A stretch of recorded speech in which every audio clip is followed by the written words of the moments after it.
بڑی ہی اہم گفتگو میں آپ کے سامنے رکھوں گا۔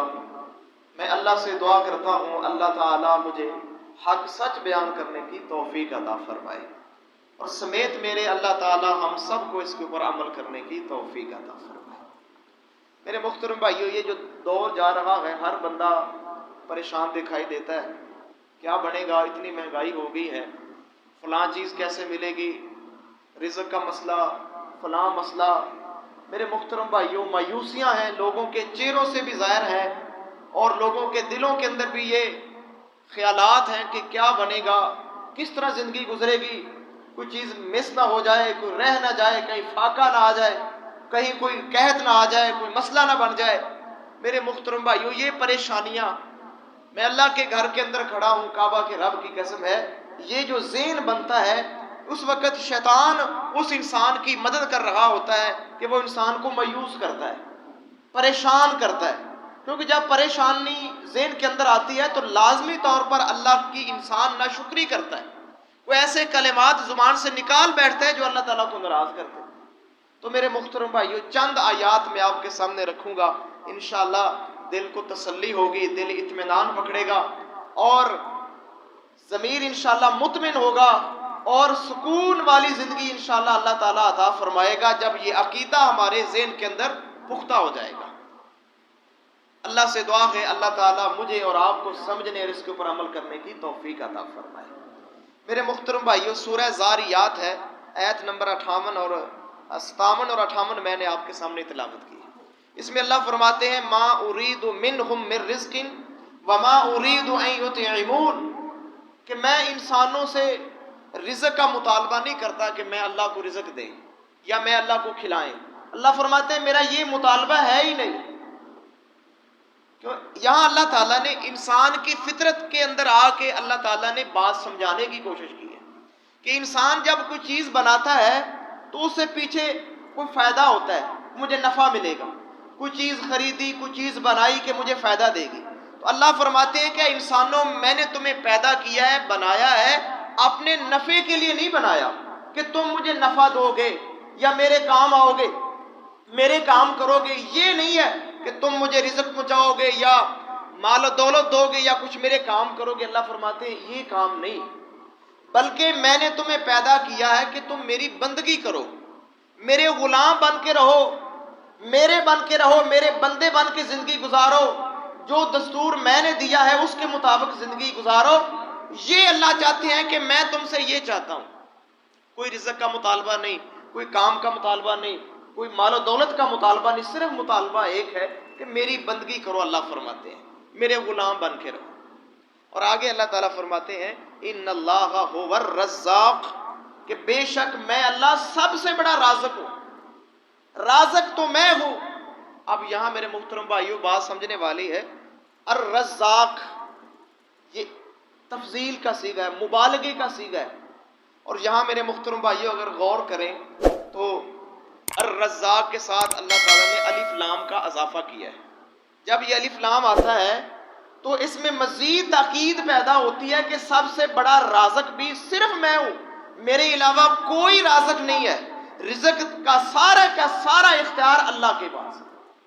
یہاں اللہ تعالیٰ نے میرے محترم بھائیوں تاکید کی، جو بات ہو سکتی تھی اللہ تعالیٰ نے بات بیان فرما دی ہے کہ رزاق، صرف رازق نہیں کہا رزاق میں ہوں، سب سے بڑا رزق دینے والا، اور صرف میں ہی رزق دینے والا ہوں، میرے سوا کوئی نہیں ہے۔ تو میرے محترم بھائیو یقین جانیے، دل مطمئن ہوتا ہے کہ رازق اللہ ہے، یہ سارے اختیارات اسی نے لیے ہوئے، کسی بندے کے اختیار میں نہیں کسی کا رزق، کیونکہ کوئی بندہ انسان کو دیتا ہے یا کوئی کسی کے مدد کرے گا تو پھر جا کے بات بنے گی، نہیں میرے محترم بھائیو ایسی بات نہیں۔ اللہ تعالیٰ فرماتے ہیں، سورہ ہود ہے، آیت نمبر 6 ہے، اللہ فرماتے ہیں وَمَا مِن دَابَّةٍ فِي الْأَرْضِ إِلَّا عَلَى اللَّهِ رِزْقُهَا، کہ زمین کے اندر جو بھی چیز چلتی ہے، کوئی آستہ چلتی ہے، کوئی پیٹ کے بل چلتی ہے، کوئی پاؤں کے بل چلتی ہے، کوئی جیسے بھی چلتی ہے، کوئی رائی کے دانے کے برابر بھی اگر کوئی چونٹی ہے تو اللہ فرماتے ہیں اس کا رزق بھی میں اللہ نے اپنے ذمہ لیا ہوا ہے۔ اللہ کی ذمہ داری ہے انشاءاللہ رزق پہنچانا، یہ اللہ تعالیٰ کی ذمہ داری ہے۔ تو میرے محترم بھائیوں ہماری ذمہ داری کیا ہے، ہمیں کون سی بات سمجھنی چاہیے، کس بات کے اوپر عمل کرنا چاہیے۔ اللہ نے ہمیں حکم دیا کہ آپ محنت کریں، اسباب اختیار کریں، لیکن اسباب اختیار کرنے کے بعد اسباب کے اوپر بھروسہ نہیں کرنا، اسباب کے اوپر توکل نہیں کرنا کہ بس یہ مجھے اسباب مل گئے لہذا اب مجھے سب کچھ مل جائے گا۔ نہیں میرے محترم بھائی، ایک مومن کی زندگی یہ ہوتی ہے کہ سارے اسباب ملنے کے بعد بھی وہ اپنی اللہ کے اوپر توکل کرتا ہے کہ میرا اللہ رزق دے گا، کیونکہ میرے محترم بھائیو کنفرم بات ہے، سارے اسباب بھی مل جائیں اگر میرا اللہ نہ چاہے تو رزق نہیں ملتا، انسان محروم ہو جاتا ہے۔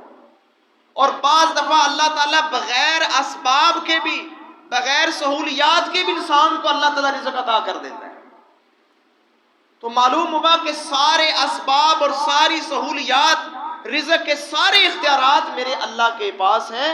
ہمیں مطمئن ہونا چاہیے انشاءاللہ یہ میرا اللہ کا وعدہ ہے، میرے اللہ کی ذمہ داری ہے، وہ انشاءاللہ دے رہا ہے۔ کتنی دیر سے دنیا بنی ہوئی ہے، ہزاروں لوگ، سینکڑوں اربوں لوگ دنیا سے چلے گئے، آئیں گے، جا رہے ہیں، تو میرے محترم بھائیو انشاءاللہ فاقے سے کوئی نہیں مرتا۔ اللہ سے دعا ہے کہ اللہ تعالیٰ بس حلال رزق ہمیں عطا فرمائے۔ اصل بات یہ ہے میرے محترم بھائیو، اصل بات یہ ہے کہ اللہ حلال دے، حلال کے اندر انشاءاللہ چین بھی ہے، سکون بھی ہے، اور انشاءاللہ حلال عبادت بھی بن جائے گا۔ کعبہ کے رب کی قسم ہے، عبادت بھی بن جائے گا۔ آپ کوئی ڈیوٹی کر رہے ہیں، کوئی کام کر رہے ہیں، کوئی تجارت، کوئی کاروبار کر رہے ہیں، تو آپ جب کاروبار کرتے اللہ سے ڈر کے کر رہے ہیں، دھوکہ نہیں دیتے، ہیرا پھیری نہیں کرتے، نجائز نہیں کرتے، کسی کے ساتھ زیادتی نہیں کرتے، کعبہ کے رب کی قسم ہے آپ اللہ کی رضا کے لیے ساری چیزوں کا خیال کرتے ہیں، انشاءاللہ آپ کی دکانداری، آپ کا تجارت، آپ کا ذمہ دارہ بھی انشاءاللہ عبادت بنائے گا میرا اللہ انشاءاللہ۔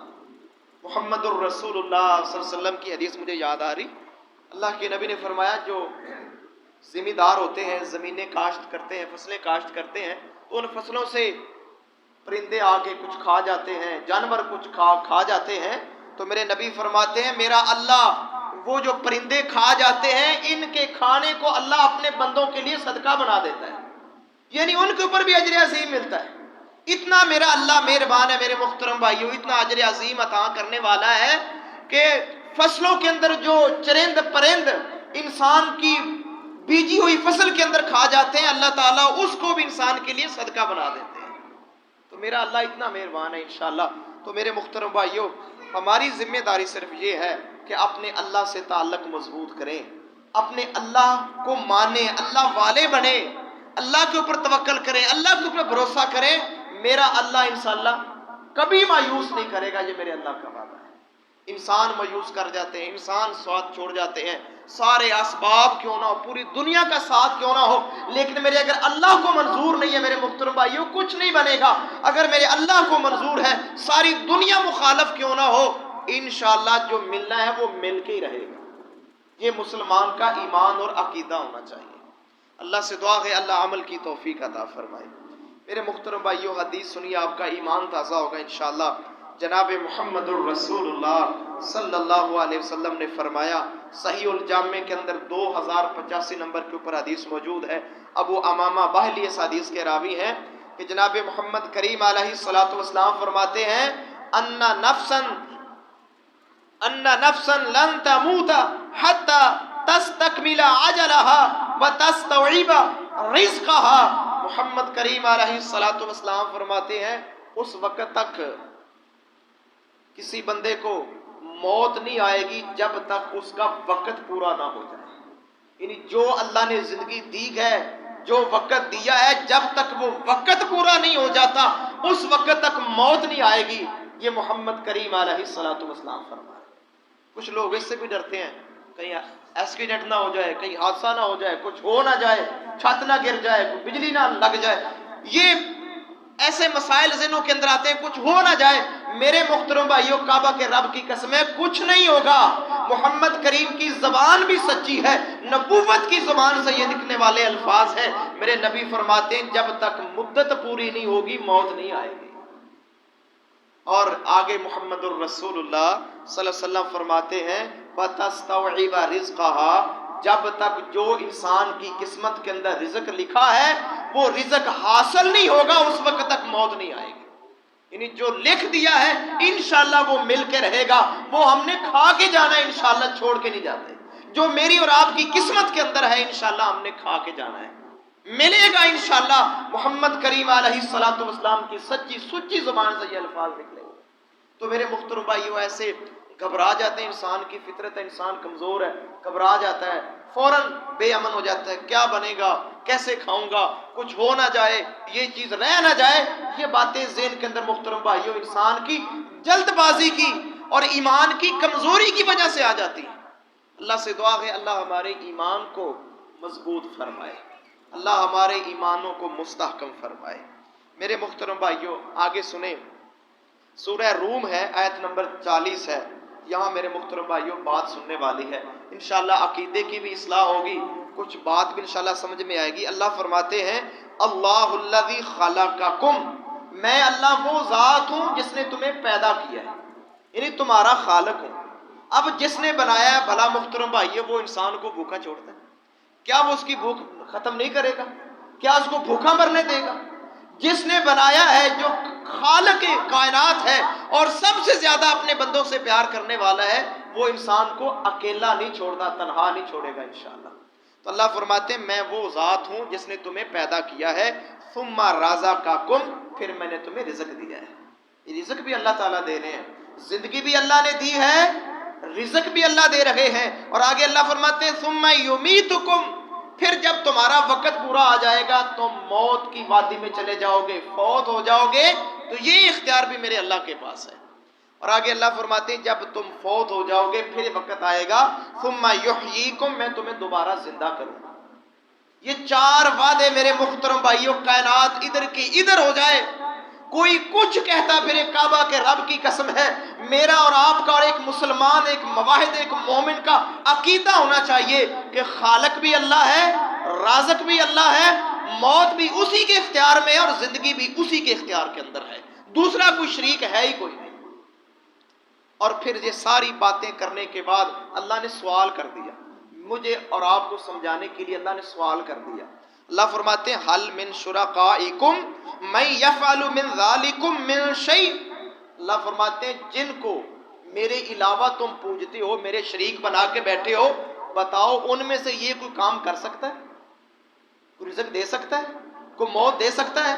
کوئی زندگی دے سکتا ہے؟ کوئی موت کے بعد دوبارہ زندہ کر سکتا ہے؟ اللہ فرماتے ہیں مجھے چھوڑ کر جو میرے تم نے شریک بنائے ہوئے ہیں، بھلا ان میں سے کوئی یہ کام کر سکتا ہے؟ اللہ نے یہ سوال چھوڑ دیا. اور رہتی دنیا تک میرے محترم بھائیو اللہ کا یہ سوال موجود ہے. کعبہ کے رب کی قسم ہے کوئی بندہ دعویٰ نہیں کرے گا کہ موت میں دے سکتا ہوں، زندگی میں دے سکتا ہوں، رزق میں دے سکتا ہوں، پیدا میں کر سکتا ہوں. کعبہ کے رب کی قسم ہے قیامت آ جائے گی لیکن کوئی انسان جرت نہیں کرے گا کہ جی میں خالق ہوں یا میں رازق ہوں یا میں زندہ کرنے والا ہوں مرنے کے بعد، کوئی یہ دعویٰ نہیں کرے گا. اب میرے محترم بھائیو میں اور آپ سوچیں، جب خالق اللہ، رازق اللہ، زندگی دینے والا اللہ، موت دینے والا اللہ، تو میرے محترم بھائیوں پھر اللہ کو چھوڑ کر پھر آستانوں کے اوپر چڑھاوے کیوں؟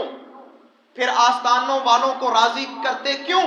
پھر ان کے اوپر اپنا پیسہ، قربانی، نظر و نیاز ان کے لیے کیوں؟ جب خالق اللہ ہے، رازق اللہ ہے، مجھے اور آپ کو زندگی دینے والا اللہ ہے، تو میرے محترم بھائیوں پھر خوش بھی اس اللہ کو کریں، قربانی بھی اس اللہ کے لیے ہو، چڑھاوا بھی اس کے لیے ہو، نظر و نیاز بھی اس کے لیے ہو، کیونکہ وہ سارے اختیارات کا مالک ہے. اور جتنا پیار میرے محترم بھائیوں میرے اور آپ کے ساتھ اللہ کرتا ہے، اتنا پیار ہم سے ہمارے والدین بھی نہیں کرتے. جتنا خیر خواہ ہمارا اللہ ہے، کعبہ کے رب کی قسم ہے کبھی گہرائی کے اندر جا کے سوچا کریں، جتنا پیار، جتنی خیر خواہی، جتنی ہمدردی اور جتنا اللہ تعالیٰ نے آپ کو سہولیات دی ہیں، اتنی سہولیات والدین بھی نہیں دے سکتے. والدین سے بڑھ کے میرے محترم بھائیو اللہ سے محبت کریں. اللہ تعالیٰ نے قرآن کے اندر یہ وصف بیان کیا ہے کہ جو ایمان والے ہوتے ہیں والذین آمنوا اشد حبا للہ، سورہ البقرہ ہے. اللہ فرماتے ہیں جو ایمان والے ہوتے ہیں وہ سب سے زیادہ محبت کرتے ہیں تو اللہ سے کرتے ہیں. تو میرے محترم بھائیو عجیب معاملہ ہوتا ہے اللہ نے نعمت دی، ہاں جی اللہ نے بھینس عطا فرما دی، اس سے اللہ تعالیٰ نے اس نے بچہ جنم دیا، دودھ اللہ نے عطا کر دیا، مجھے خوشی ہوئی، کیا بات ہے، میں نے کیا کیا کہ سب سے پہلا جو دودھ ہوگا وہ میں فلاں دربار کے اوپر تقسیم کروں گا۔ اللہ کو کوئی بات نہیں، اللہ کی بات ہی کوئی نہیں۔ جس نے بھینس عطا کی خیر و عافیت کے ساتھ، اس نے بچہ جنم دیا خیر و عافیت کے ساتھ تیرے گھر کے اندر رہی، اس کا حق ہی کوئی نہیں۔ اور سب سے پہلے حق اللہ کے شریک کا بنا دیا ہے کہ پہلے اس کو خوش کر لو، اللہ کو بعد میں دیکھی جائے۔ کعبہ کے رب کی قسم ہے، میرے اللہ کا شکوہ درست ہے، اللہ فرماتے ہیں وما قدر اللہ حق قدرہ، تم نے اللہ کی قدر نہیں کی جس طرح اللہ کی قدر کرنے کا حق تھا، نہیں کیا۔ غیروں سے امیدیں ہیں، قبر والوں سے امید ہے، بتوں سے امید ہے، اللہ سے کوئی امید نہیں۔ اللہ کے بارے میں تو یہ بات چھوڑ دی کہ اللہ سنتا ہی نہیں ہے، اللہ میری نہیں سنتا، میری نہیں سنے گا۔ میرے محترم بھائیوں کتنا غلط عقیدہ بن گیا ہے۔ اللہ فرماتے ہیں قرآن کے اندر بار بار لفظ آیا ہے کہ میں بصیر ہوں، میں سمیع ہوں، میں علیم بذات الصدور ہوں، میں خبیر ہوں، میں تمہارے دلوں کے رازوں سے واقف، تمہاری ہر حالت سے باخبر، تمہیں جاننے والا، تمہیں سننے والا، تمہیں دیکھنے والا۔ اس اللہ کے بارے میں کہا کہ یہ نہیں سنتا، یہ میری نہیں سنے گا۔ میرے محترم بھائیوں بہت بڑی ناانصافی ہوئی ہے، اللہ کا حق مارا گیا ہے۔ اللہ فرماتے ہیں خالق تمہارا میں، رازق تمہارا میں، لیکن جب عبادت کی باری آئے، نظر و نیاز کی باری آئے، قربانی کی باری آئے تو پھر غیر اللہ کے نام کرنا، نہیں نہیں جی فلاں کی کرنی ہے، یہ فلاں کا کرم ہے، یہ فلاں کی وجہ سے ہوا ہے۔ میرے محترم بھائیوں یہاں اللہ نے سوال چھوڑ دیا ہے کہ خالق میں، رازق میں، موت دینے والا میں، زندگی دینے والا میں۔ اللہ فرماتے ہیں جو میرے علاوہ ہے بھلا وہ یہ کام کر کے دکھائیں۔ کوئی کام کرتے ہیں؟ کوئی موت دیتا ہو، کوئی زندگی دیتا ہو، کوئی پیدا کرتا ہو؟ کوئی بھی نہیں، کوئی دعویٰ نہیں کرتا۔ تو میرے محترم بھائیوں اینڈ پہ اللہ تعالیٰ کیا فرماتے ہیں؟ اللہ نے پھر اخیر کر دی، اللہ نے خود بات سمجھا دی کہ شاید قاری صاحب کی بات کسی کو سمجھ نہ آئے، لوگ کہیں یہ اپنے مسلک کی بات کر رہے ہیں یا اپنی بات چھوڑ رہے ہیں۔ اللہ تعالیٰ نے واضح کر دیا سبحانہ وتعالی، اللہ نے کہہ دیا میں پاک بھی ہوں، میں بلند تر بھی ہوں۔ کس سے؟ اما یشرکون، جو لوگ میرے شریک بناتے ہیں، میرے ہمسر بناتے ہیں، میرے ساتھی بناتے ہیں، میرے جیسے اختیارات بندوں کے اندر سمجھتے ہیں، اللہ فرماتے ہیں میں پاک ہوں، میں ان باتوں سے پاک ہوں، میرا کوئی شریک نہیں، میرا کوئی ساتھی نہیں، میرا کوئی ہمسر نہیں، میرے جیسا کوئی نہیں ہے۔ لیس کمثلہ شیء، اللہ فرماتے ہیں میری جیسی ذات ہے ہی کوئی نہیں، تو میرے بنا کیوں رہے؟ اور میرے محترم بھائیوں جناب محمد الرسول اللہ صلی اللہ علیہ وسلم اس دنیا کے اندر آئے، میرے اور آپ کے لیے نمونہ بن کے آئے۔ اللہ نے بڑا پروٹوکول دیا، بڑی عزت دی، بڑی ہی اللہ تعالیٰ نے عزت دی، اتنی عزت دی کہ اللہ فرماتے ہیں شروع دن سے لے کر آخری انسان تک میں نے ایسا عظیم انسان نہ پیدا کیا ہے نہ کرنا ہے۔ اتنا عظیم انسان، ساری دنیا کے ولی ایک طرف ہوں، ولی تو کیا کتب غوث سارے ایک طرف ہوں، بلکہ یہ تو کیا سارے نبی ایک طرف ہوں اور محمد کریم علیہ الصلوۃ والسلام ایک طرف ہوں۔ کعبہ کے رب کی قسم ہے میرے محمد کا مقابلہ نہیں ہو سکتا۔ ذرا ان کی سیرت دیکھیں، انہوں نے رزق کس سے مانگا، نظر و نیاز کس کے لیے، چڑھاوا کس کے لیے، کس کو خوش کرنے کے لیے ساری زندگی گزاری۔ میرے محترم بھائیوں آئیے قرآن سنتے ہیں، قرآن رہنمائی کرتا ہے۔ جناب محمد الرسول اللہ صلی اللہ علیہ وسلم کے اوپر نازل ہونے والا قرآن، اللہ تعالیٰ فرماتے ہیں میرے نبی آپ اپنی زبان سے کہہ دیں، میں اللہ کہوں تو شاید یہ لوگ نہ مانیں، کیونکہ ہم اللہ سے زیادہ نبی سے محبت کرتے ہیں۔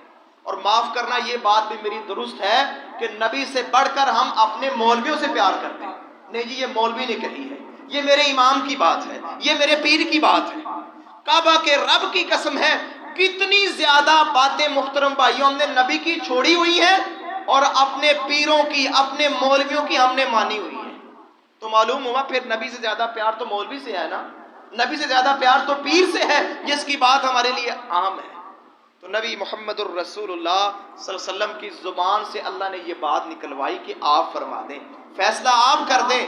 قل ان صلاتی، میرے نبی آپ اپنی زبان سے کہہ دیں کہ میری نماز، میرا رکوع، میرا سجدہ، میرا قیام، میرا جھکنا، ونسکی میری قربانی، میری نظر و نیاز، میری قربانی، میرا چڑھاوا، میری ہر قسم کی مالی عبادت، و محیایا، جناب محمد الرسول اللہ نے یہاں تک فرما دیا کہ میری زندگی، یعنی ساری زندگی آخری سانس تک، اور آگے محمد الرسول اللہ فرماتے ہیں یہی بس نہیں، قل ان صلاتی و نسکی و محیایا و مماتی، اللہ کے نبی نے اخیر کر دی، کہا محمد علیہ السلام آپ زبان سے اعلان کر دے، میری نماز بھی، میری قربانی بھی، میرا جینا، میری زندگی، حتیٰ کہ میرا دنیا سے جانا بھی للہ رب العالمین اور رب العالمین کے لیے۔ میرے محترم بھائیو ذرا غور کریں، جب محمد کریم علیہ السلام کا جینا، مرنا، نماز، قربانی، نذر و نیاز، ہر قسم کا کام اللہ کے لیے ہے، میرا پھر کام دوسروں کے لیے کیوں ہے؟ پھر میں کیوں لگا ہوا ہوں کہ دوسرے خوش ہو جائیں، فلاں پیر خوش ہو جائے، فلاں خوش ہو جائے، فلاں آستانے کے اوپر جاؤں تو فلاں خوش ہو جائے؟ میرے محترم بھائیو مجھے محاسبہ کرنا چاہیے، کائنات کے سب سے سچے سچے آدمی کی سیرت یہ ہے کہ ان کی زندگی کا ہر کام، ان کی زندگی کا ہر عمل، نذر و نیاز، قربانی، کوئی بھی نیکی ہو، محمد کریم فرماتے ہیں للہ رب العالمین، رب العالمین کے لیے۔ اللہ کرے محترم بھائیو ہمارا کام بھی نبی علیہ السلام کی سیرت کے اوپر چلتے ہوئے ہمارا کام بھی اللہ کے لیے، اس کے اندر ہی خیر ہے میرے محترم بھائیو، اس کے اندر ہی انشاءاللہ کامیاب ہے۔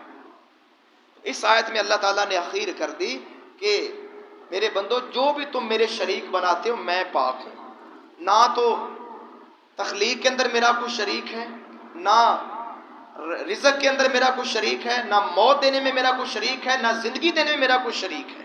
اللہ فرماتے ہیں میں پاک ہوں۔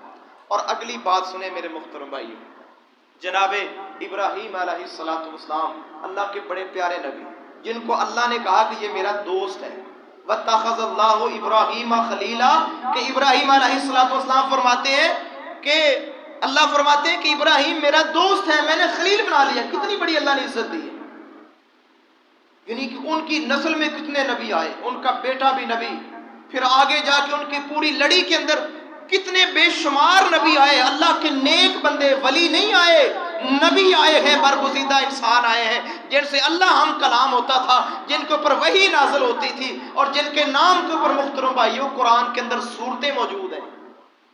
اتنا عظیم نبی اپنی قوم سے مخاطب ہے، سورہ العنکبوت ہے، آیت نمبر 17 ہے۔